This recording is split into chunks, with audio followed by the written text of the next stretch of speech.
अमृत ध्यान साधना प्रभात सत्संग में आप सभी साधक साधिकाओं का हार्दिक स्वागत है।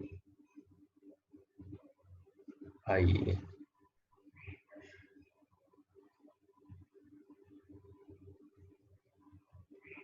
जिस विधाता ने इस विश्व को जन्म दिया है,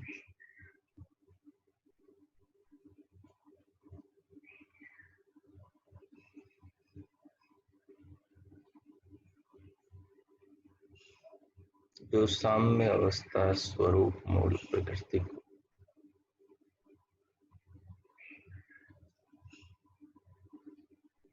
इन नाना रूपों में जिसने विविधाकार चित्रित किया है, जो अदृश्य अगोचर निराकार निर्विकार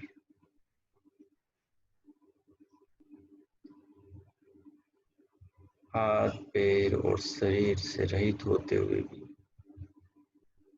इस प्रकार की अद्भुत रचनाएं करता है, और जो मनुष्य मात्र और प्राणी मात्र के देह का सृजनहार है, उस दयालु महान प्रभु भक्तवत्सल भगवान करुणा सिंधु राजराजेश्वर जगत पिता जगदीश्वर से इस जीवन को पाकर उसके प्रति हमारे हृदय में कृतज्ञता का होना, उसको स्मरण करना, उसका धन्यवाद करना, उसके प्रति हृदय में सहज प्रेम का होना,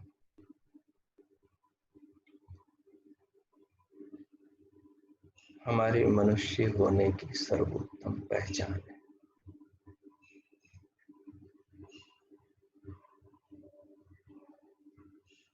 उपकारकर्ता के प्रति उपकृत होना,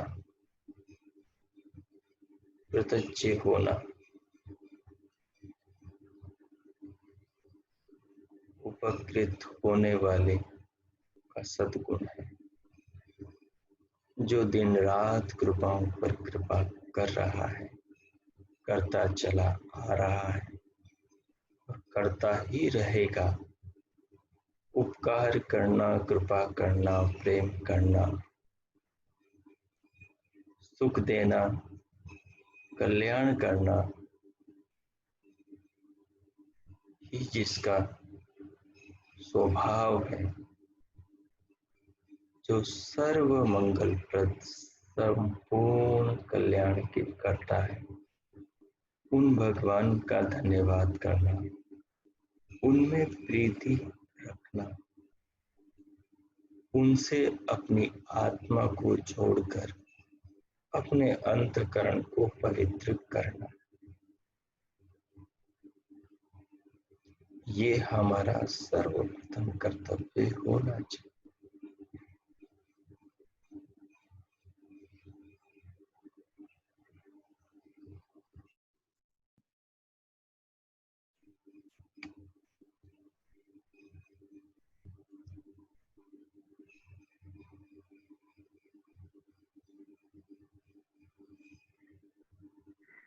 हमें ये जीवन देने वाले,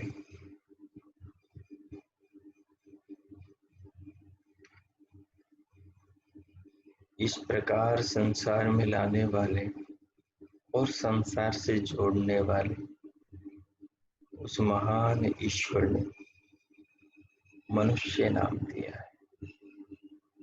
और मनुष्य का अर्थ होता है मननशील प्राणी।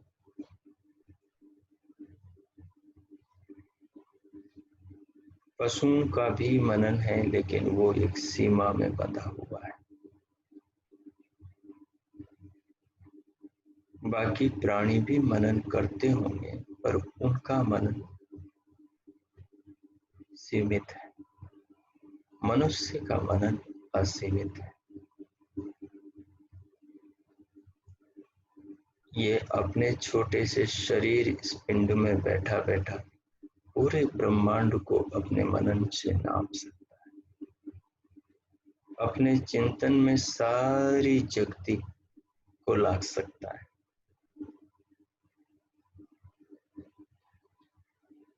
अपने मन की उड़ानों से सृष्टि के कण कण में, जर्रे जर्रे में जा सकता है।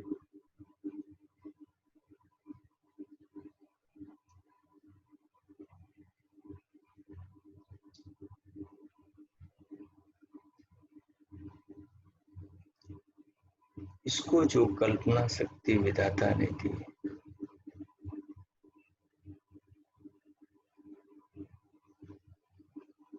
वो शक्ति संसार में अन्य किसी जड़ चेतन प्राणी को नहीं दी।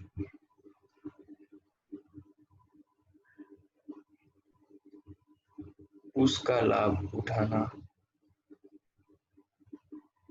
उसका जीवन में सदुपयोग करना मनुष्य का सर्वप्रथम कर्तव्य है। सो आइए उस कल्पना शक्ति का, उस चिंतन शक्ति का, मन की शक्ति का, अंतःकरण की शक्ति का, भगवान के द्वारा दी हुई शरीर में नाना शक्तियों का सदुपयोग करें। उनके द्वारा पिंड के सारे रहस्यों को जानने का संकल्प करें और भगवान से उस संकल्प को पूर्णाकार, पूर्ण रूप से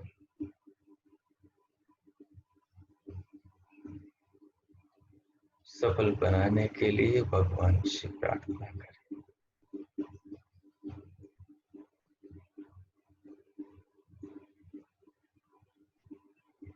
मनुष्य जन्म लेता है और मर जाता है। 100 साल, 80 साल, 60 साल, 50 साल जीता है, पर अपने लिए जीना भूल जाता है। वो कभी अपने मन की इच्छाओं के लिए जी रहा होता है, और ऐसी इच्छाएं जो क्षण भंगुर हैं, आज हैं और कल नहीं।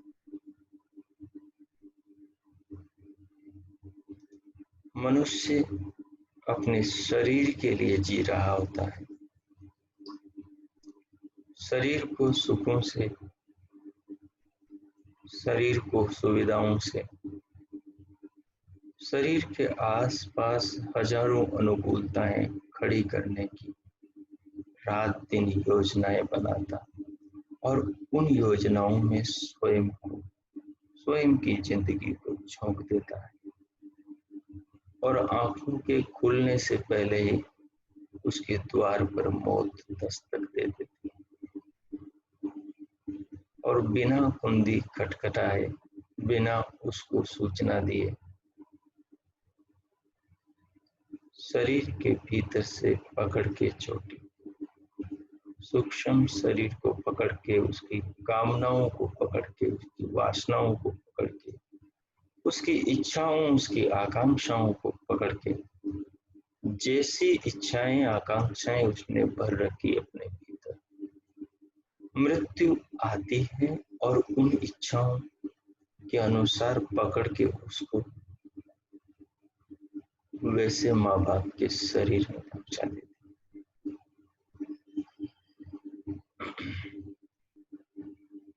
फिर वो उन्हीं आशाओं, उन्हीं इच्छाओं की पूर्ति करने में जुट जाता है, माँ बाप से जन्म लेकर। पीछे जैसे इच्छाओं का ही जीवन भर होके रह गया और मौत के हाथों मारा गया, वही हाल दूसरे जन्म में भी होता है।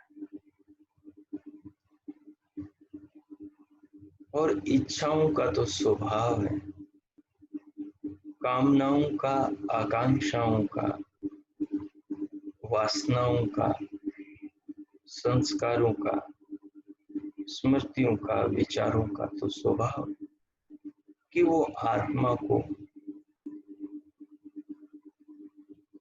अपने रंग में रंग ही लेते हैं। आत्मा भले ही चाहे कितना ही वो निर्विकार हो, पर उसे विकार से भर ही देते हैं। आत्मा भली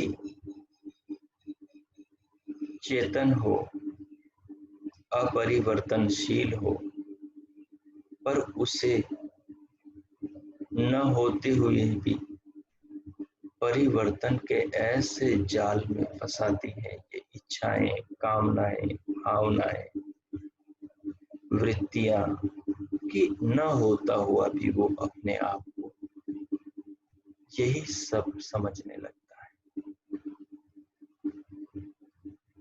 वो शरीर की बाह्य आकार, आकृति, शरीर की बाह्य बनावट में इस प्रकार डूबता है कि शरीर ही होकर रह जाता है।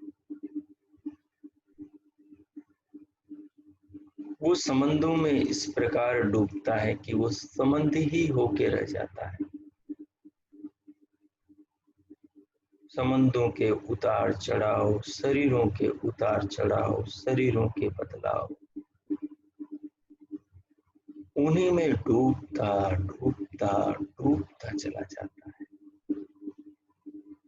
ठीक वैसे ही जैसे कोई गहरी नींद में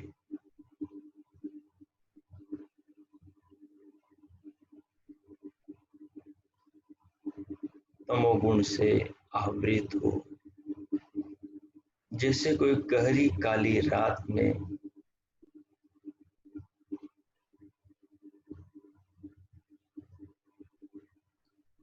इधर उधर सब और अंधकार ही अंधकार हो, चीजें सब हो लेकिन दिखाई कुछ भी नहीं दे रहा हो। वृत्तियों के जाल में, विचारों के जाल में, जिन वृत्तियों में, जिन विचारों में, जिन थॉट्स में इच्छाएं, कामनाएं, वासनाएं, आकांक्षाएं, अभिप्साएं भरी हुई, उनकी काली चादर उस आत्मा को इस प्रकार से सब ओर से घेरती हैं, जैसे कोई सूर्य को ग्रहण लग गया हो, जैसे कोई सूर्य को काली बदरियों ने सब ओर से घटाटोप होकर अपने में छिपा लिया हो और धरती को अंधकार से भर दिया। आत्मा को इसी प्रकार से ये इच्छाएं सब ओर से इस प्रकार घेरती हैं कि आत्मा इनके बाहर उसका अपना क्या व्यक्तित्व है, इस बारे में कभी सोचिए।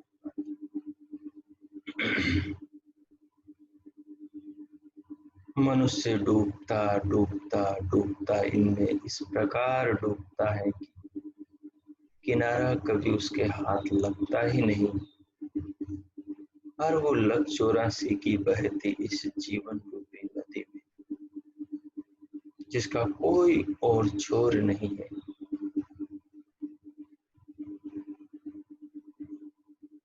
बहता ही रहता है। आज इस तट से लगा इस जन्म को पाया, कल उस तट से लगा उस जन्म को पाया। आज यहाँ मृत्यु, कल वहाँ मृत्यु। आज इस शरीर में स्वजनों को देखा, कल उस शरीर के स्वजनों को देखा। आज इस योनि में भोगे,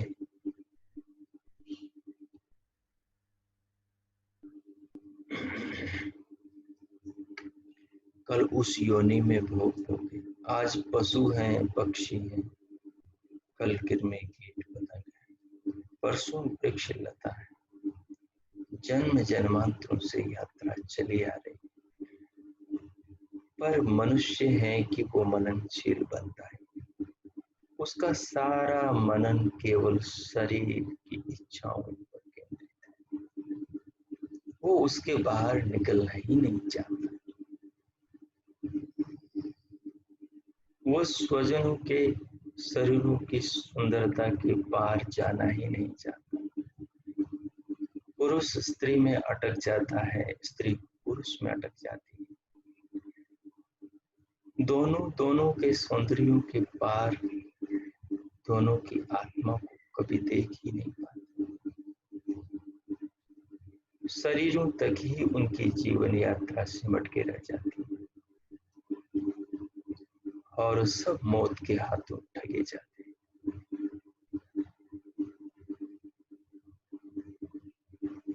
सब कुछ होते हुए भी पाया जा सकता था अमृत, बना जा सकता था सम्राट, मिल सकती थी अनंत आनंद को देने वाली, सारे दुखों से छुड़ाने वाली मुक्ति। पर मोह ने इस प्रकार से मोहित किया कि मोह का क्षय हुआ ही नहीं, तो मोक्ष से ये मानव वंचित ही रहता गया, रहता आ रहा है।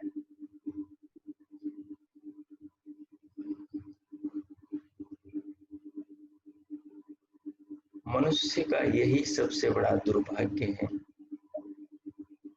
कि जो अवसर उसे मिला, उस अवसर के प्रति वो जागरूक, जो उसे करना था उसको वो कल के ऊपर छोड़ रहा है, और कल आता है तो फिर उसे और कल के हाथों छोड़ देता है, और कल के अंदर उसका जीवन बीता जा रहा है, और उसके हाथों सिवाय शरीर के भोगों के अतिरिक्त कुछ नहीं आ रहा। ऐसे भोग जो क्षणिक सुख देने वाले और फिर बदल जाने वाले। तो लगभग मनुष्य आत्मा न होकर देह हो गया है। वो शरीर से अलग न होकर शरीर हो गया है। ठीक उसी प्रकार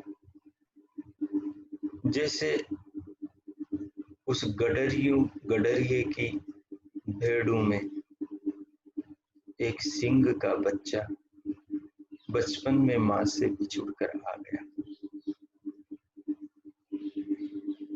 और लंबे दिनों तक भेड़ों के साथ रहने के कारण वो सिंह का बच्चा भी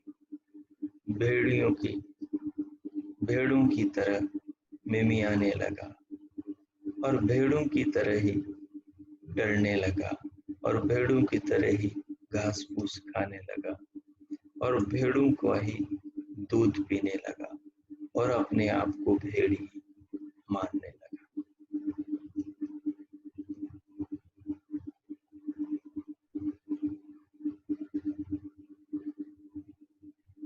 कुछ सालों बाद जब वो बहुत बड़ा हो गया, पर मानता अब भी अपने आप को भेड़ था। इत्तेफाक से गडरिया तो कहीं सो रहा था पेड़ की शीतल छांव में, और वो घास चरते चरते, खेलते कूदते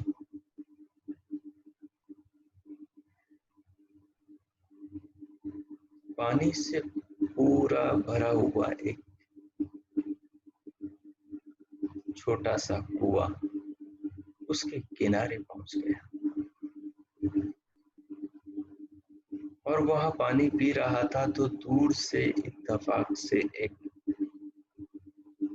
वनराज सिंह का भी आगमन हुआ। वो देखता है दूर से कि एक सिंह का बच्चा कुएं में पानी पी रहा है।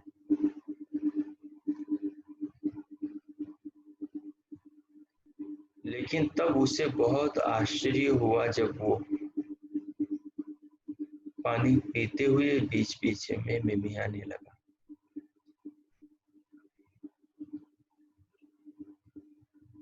तो उससे रहा नहीं गया और वो उसके निकट आया और निकट आकर उसने उससे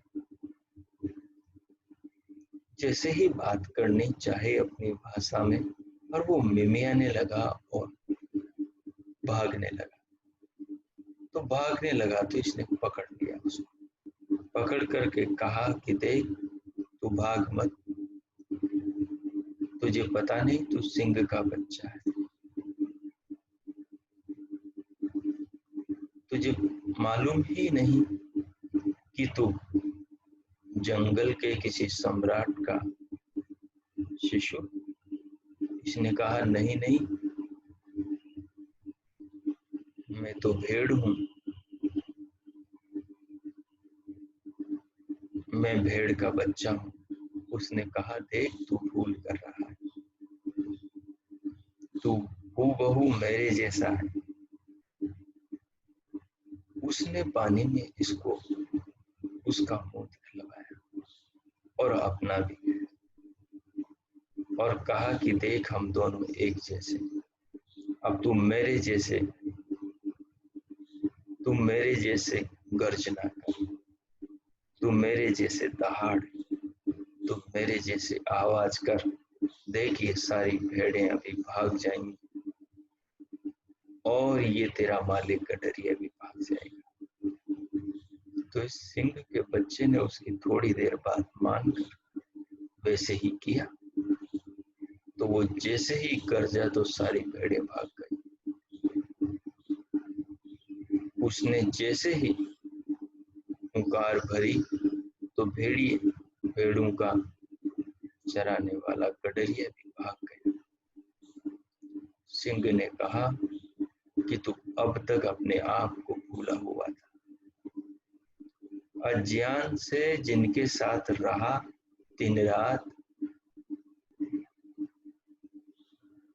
उनके ही विचारों में वैसा ही स्वयं को मानकर जीता आ रहा। तू भूल गया था अपने असली रूप।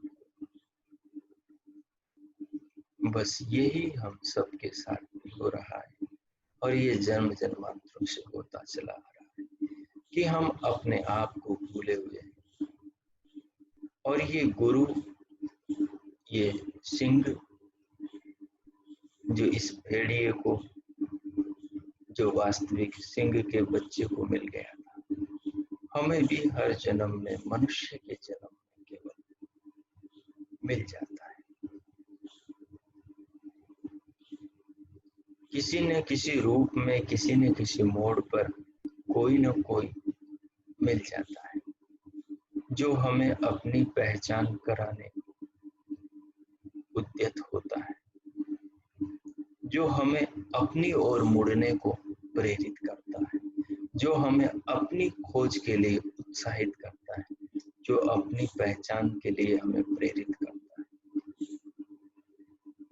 परंतु भेड़ के झुंड के उस सिंह के बच्चे को, जिसने भूल से अपने आप को भेड़ का बच्चा मान लिया था, उसने तो अपना सुधार कर लिया, परंतु चालाक मनुष्य अपना सुधार नहीं कर पाता, तो मारा जाता है।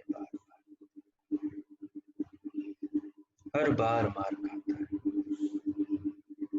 हम वो नहीं जो हम मान कर बैठे हैं, हम वो नहीं जिसके लिए हम जी रहे हैं, हम वो हैं जिसे हम रात दिन नजरअंदाज करके, जो हम नहीं है उसे हम मानकर जीते चले आ रहे हैं। शरीर हम नहीं, शरीर से भिन्न हम आत्मा है, और चारों वेदों की हजारों ऋचाओं में परमात्मा यही उपदेश हम सब जीवात्माओं को सृष्टि के आदि से दिए चला आ रहा है। और उस मंगल मूल भगवान की कल्याणी वेद वाणी के स्वर में स्वर मिलाकर अपने स्वरूप को समझ जान अनुभव करके लोक का कल्याण करने चल पड़े वो सारे ऋषिगण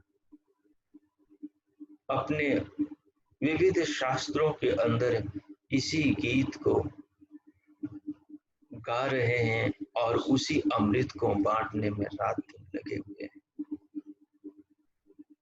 लेकिन हम उनकी भी नहीं सुनते, क्योंकि अज्ञान का प्रभाव गहरा हमारे दिलो दिमाग पर पड़ा हुआ है। इतनी मोटी मोटी परतें हैं कि उन परतों को तोड़ना, फोड़ना, उन्हें चीर कर अपनी ओर झांकना आसान नहीं। उसके लिए भी एक संघर्ष की जरूरत है। ऐसा संघर्ष कि रात दिन स्वयं को देखा जाए, रात दिन स्वयं की ओर झांका जाए, रात दिन स्वयं में दृष्टि जमाई जाए। परंतु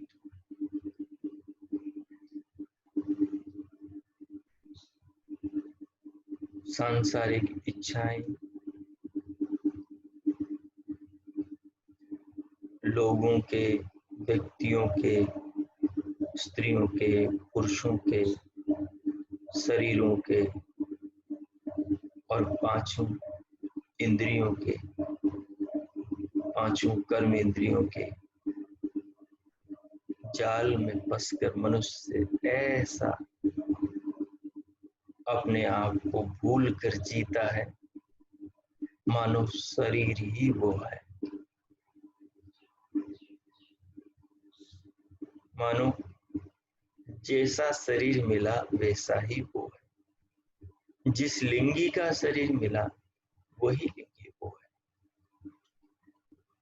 यदि स्त्री का शरीर मिला तो अपने आप को स्त्री लिंगी मानता है, पुरुष का शरीर मिला तो अपने आप को पुल्लिंगी मानता है, नपुंसक का शरीर मिला तो अपने आप को नपुंसक लिंगी मानता है। वो इन्हीं शरीरों में उलझ कर रह जाता है और बार बार मौत आती और उसकी इच्छाओं के अनुसार उसे पकड़ के नए नए शरीरों में फिर से डाल देती है, और वो मजबूरन उन इच्छाओं के हाथों चला जाता है। अज्ञान की बनी उन वृत्तियों के द्वारा बार बार जन्म मरण की नाना यात्राओं में भटकता और यंत्रणाओं को भोगता है। कभी वो जंगल का पशु बनता है, तो कभी वृक्षों पर घोंसलों में रहने वाला पक्षी बनता है, तो कभी वो कीचड़ में रेंगने वाला कीड़ा बनता है, तो कभी वो धरती पर घिस-घिस कर चलने वाला सर्प बनता है, कभी वो ग्राम में पशु बनता है, रात दिन पशुओं के भीतर रहता है और मनुष्यों के घर में रहता है और मनुष्यों की मार खाता है। मनुष्य ही एक ऐसा प्राणी है जो इस जीवन को समझ सके। मनुष्य के अतिरिक्त इस धरती पर और कोई नहीं है जो इस जीवन को समझ सके, पर मनुष्य फिर भी इस चेतना से पूरी तरह अनभिज्ञ है कि उसके जीवन का लक्ष्य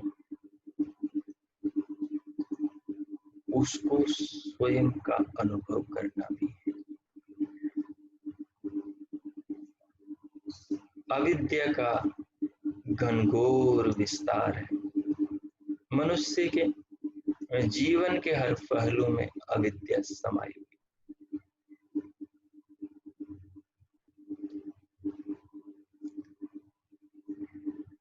मनुष्य जीता है तो इस तरह जीता है जैसे सारे अनित्य पदार्थ नित्य, छोटी छोटी चीजों के पीछे रात दिन भाग रहा है और उसके सामने वही चीजें उसको ठेंगा दिखाती, वही चीजें उसको अपना बदला हुआ रूप बार बार दिखाती है। पर मानव का मोह इस कदर उसकी आत्मा पर छाया हुआ है कि उसे दिखता ही नहीं कि वो क्या है। हर साल 6 महीने में हर पहना हुआ नया वस्त्र अपना रूप दिखाता है और उसको ठेंगा दिखा के चला जाता है।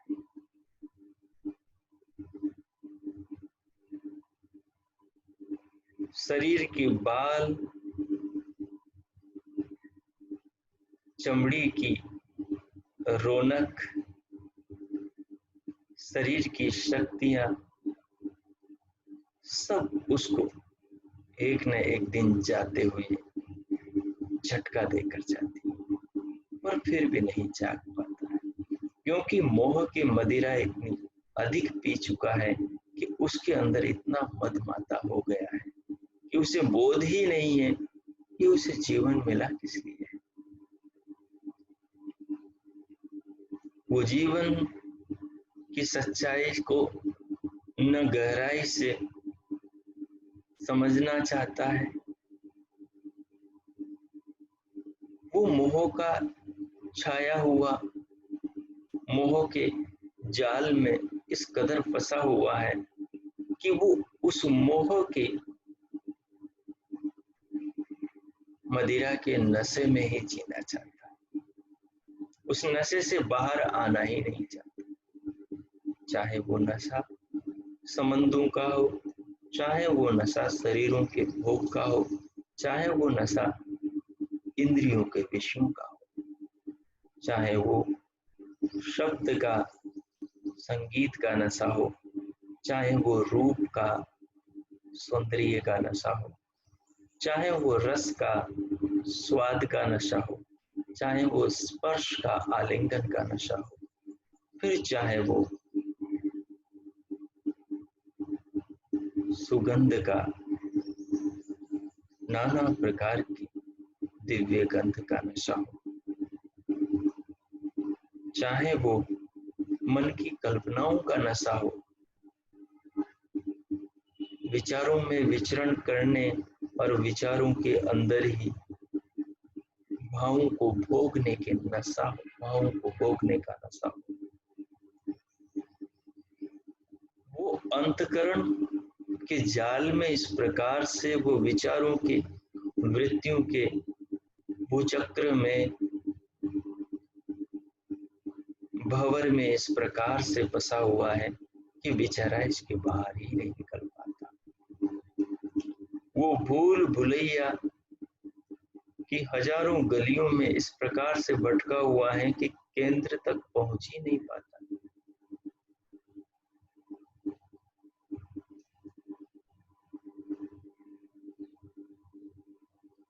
तो हमें ये करना है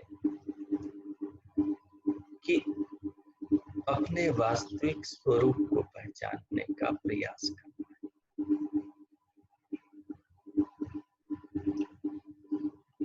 जिस तरह जीते चले आ रहे हो इसी तरह जीते जाना है, तो फिर मौत के हाथों बार बार मरने के लिए भी तैयार रहना है। मनुष्य के जीवन में कीचड़ बहुत कम है, लेकिन मनुष्य की जिंदगी के बाद की जो जिंदगियां हैं अन्य प्राणियों की, उन जिंदगियों में कीचड़ के सिवा और कुछ नहीं।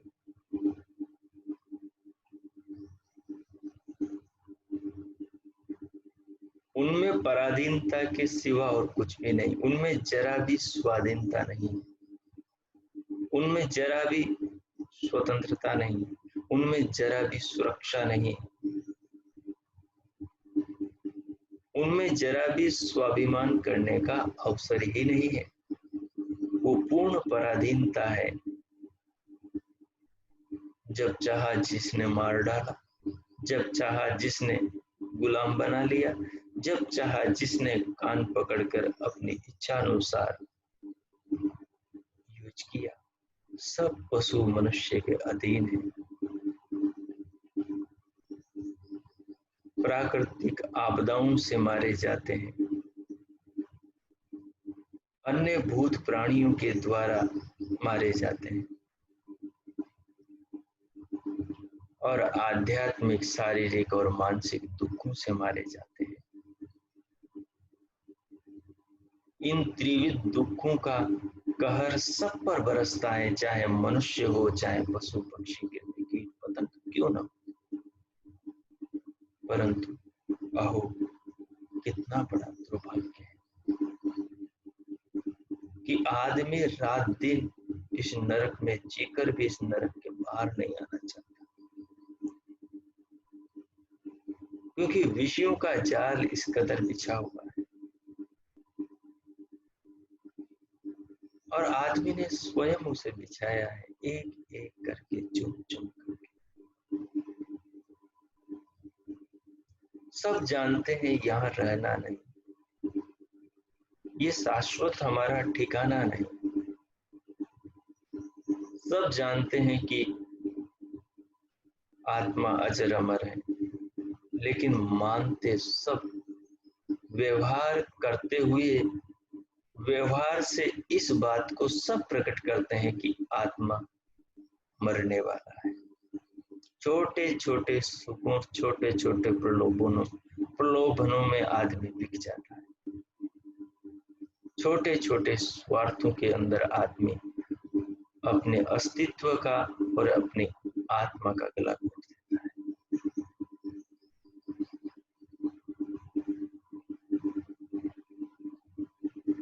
स्वार्थ, प्रमाद दोनों के कारण आदमी न जाने जीवन को कौन सी अंधेरी खाइयों में ले जाता है, जहां से निकालना भी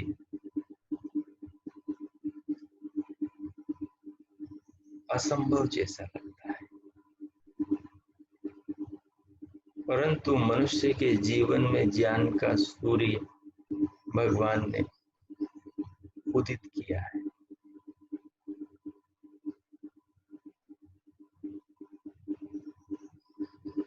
और उस विधाता ने अपनी ऋचाओं में, कल्याणी वेदवाणी में हजारों हजारों उपदेश दिए हैं,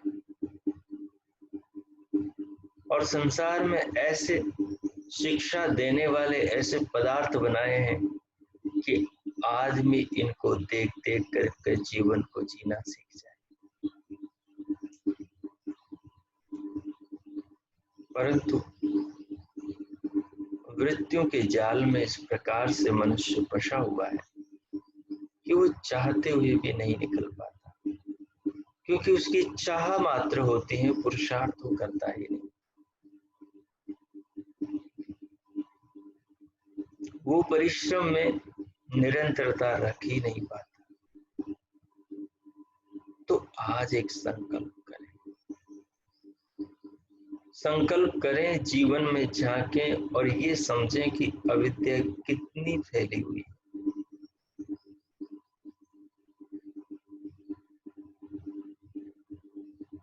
अविद्या के 5 चरणों में पहला चरण है नित्य को अनित्य और अनित्य को नित्य समझना ही अविद्या। शरीर को शाश्वत समझना, शरीर को आत्मा समझकर ही जीना अविद्या है। विचार के तल पर जिया हुआ जीवन वास्तविक नहीं होता, अनुभव के तल से जो प्रतिक्रिया होती है वही वास्तविक उत्तर होता है। और अपने भीतर इस उत्तर को आप पाएंगे कि वास्तव में आप शरीर को ही आत्मा मानकर जी रहे हैं, क्योंकि आपका व्यवहार इस बात को बताता है, आपका आचरण इस बात को बताता है कि आप अपने विचार के बिल्कुल विपरीत हैं। आप मानते हैं कि शरीर आप नहीं, आत्मा है, लेकिन आपका व्यवहार इस बात को प्रकट करता है कि आप आत्मा नहीं, आप शरीर हैं, क्योंकि रात दिन आप शरीर के पीछे भाग रहे हैं, आत्मा की जरा भी परवाह नहीं। यही अविद्या है। क्षणभंगुर वस्तुओं के पीछे आप इस कदर दौड़ लगा रहे हैं कि आपका शाश्वत आत्मा का अवसर आपसे, आपके हाथों से चला जा रहा है, रात दिन निकला जा रहा है, एक एक दिन जो फिर लौट कर नहीं आएगा, एक एक क्षण, एक एक पल जो जीवन में वापस नहीं आएगा। और उसके जाने पर भी आप निसंदेह कोई चिंता में नहीं, कोई आपको मलाल नहीं है इस बात का कि आपके हाथों से रेत फिसलती जा रही है और आप खुश हैं, क्योंकि आपका मन ही और कुछ सोच रहा है, आपका आत्मा और ही कुछ मृत्यु के जाल में फंसा कल्पनाओं में खो रहा है। तो सत्य का विचार करेंगे, जीवन के मकसद का विचार करेंगे, जीवन को खुली ज्ञान की आंखों से देखेंगे तो स्पष्ट नजर आएगा कि हमारा जो जीवन है वो जीवन वास्तव में शरीर को नित्य मानकर चल रहा है। जानते हैं लेकिन हम अपनी भी नहीं मानते, हम जीते वैसे हैं जैसे हम है नहीं। तो इस अंतर को समझने का प्रयास करें, इसी पर आज विचार करें कि आप अनित्य वस्तुओं में किस प्रकार से अपने आप को डुबोए हुए हैं कि आपका ध्यान नित्य वस्तु अपने आत्मा की ओर बिल्कुल भी नहीं। इसका परीक्षण करें कि आप शरीर के लिए ही, शरीर को ही सब कुछ मानकर कितने प्रतिशत जीते हैं। आप 24 घंटों में से कितने घंटे आप अपनी आत्मा को देते हैं और कितने घंटे आप शरीर को, शरीर से जुड़ी इच्छाओं को, शरीर से जुड़े संबंधों को, शरीर से जुड़ी आवश्यकताओं को, शरीर से जुड़ी सुविधाओं को देते हैं। आत्मा के लिए कितना वक्त निकालते हैं, आत्मा के लिए क्या कुछ आप लिखते, सोचते, समझते, विचार करते और किसी से बातचीत करते हैं।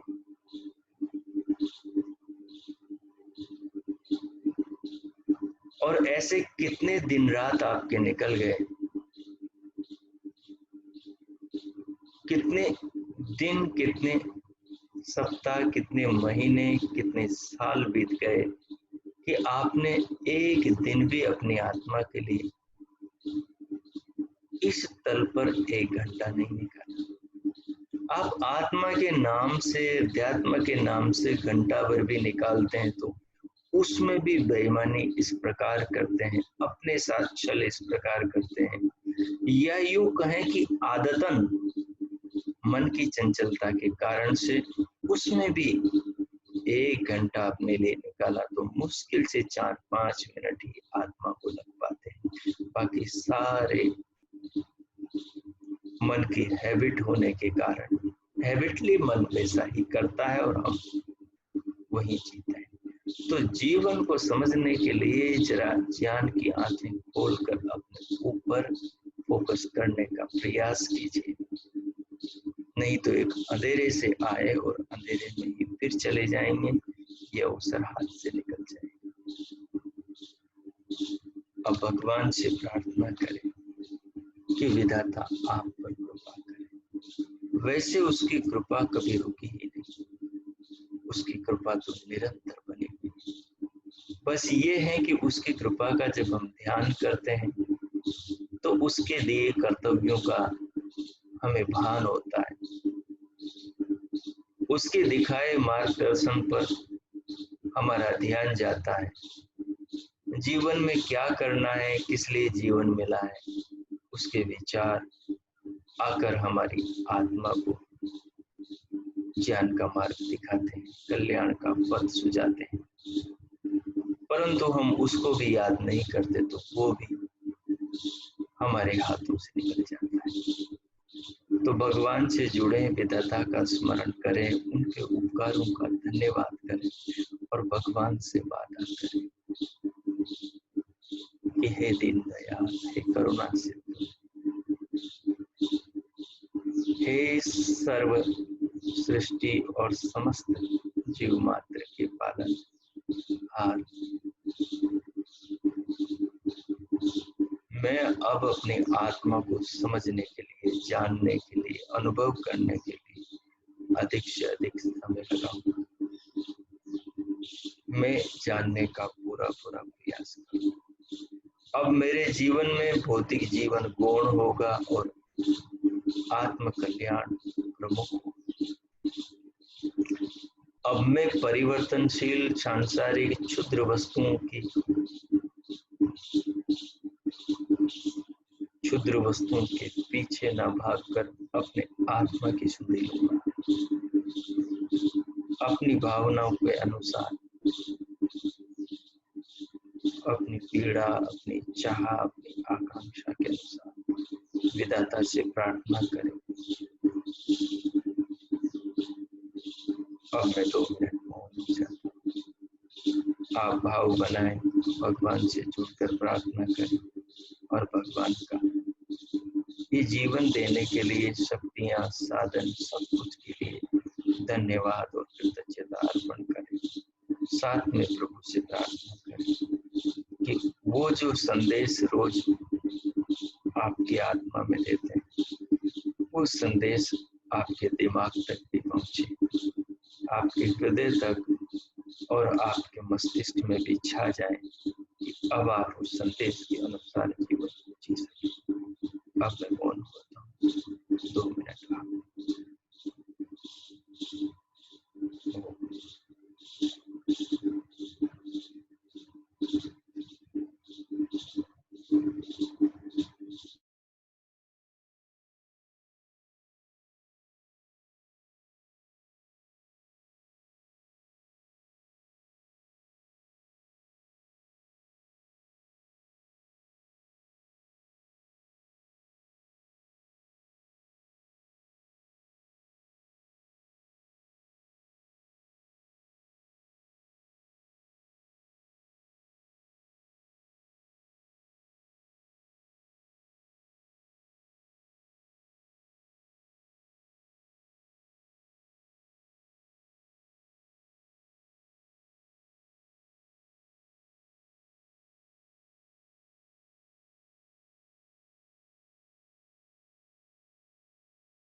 अब इन भावों के साथ, इन भावनाओं के साथ, इन संकल्पों के साथ में भीतर से धीरे धीरे बाहर आए, अपनी चेतना को अंदर से बाहर लाए। इस भाव से, इस भाव के साथ शरीर के ऊपर आ जाए और फिर दोनों हथेलियों में परस्पर घर्षण करते हुए उष्ण हथेलियों से पूरे मुखमंडल का स्पर्श करें। स्पर्श करते हुए, अनुभव के साथ स्पर्श करते हुए उंगलियों के मध्य से पलकें खोलते हुए भीतर से बाहर आ जाए।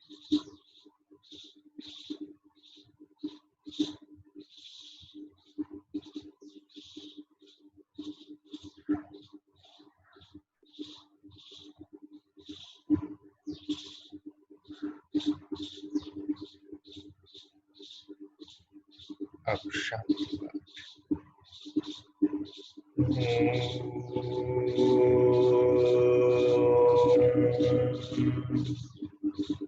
द्यौः शान्तिरन्तरिक्षं शान्तिः पृथिवी शान्तिरापः शान्तिरोषधयः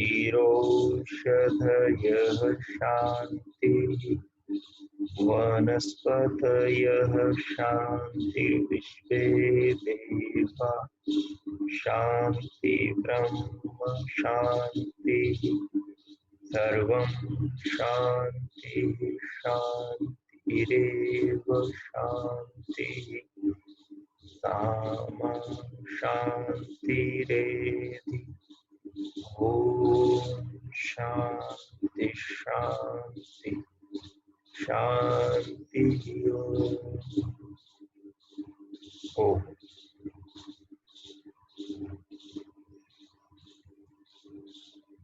आपका दिन शुभ हो, मंगलमय हो, परमात्मा आपका मंगल करे। और जो आज का चिंतन है उस चिंतन पर आप विचार करें। जो आगे हमारा विषय है मोह पक्ष वाला, उसमें जो 5 प्रकार की अविद्या है,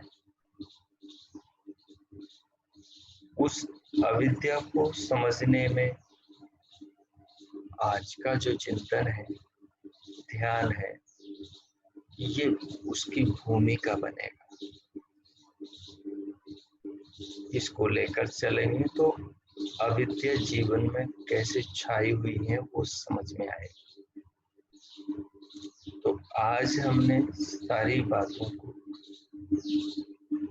नित्य अनित्य इस बिंदु से जोड़कर रखा है कि कैसे मनुष्य अपरिवर्तनशील आत्मा होते हुए भी परिवर्तनशील शरीर के भाव में अपने आप को जीता है।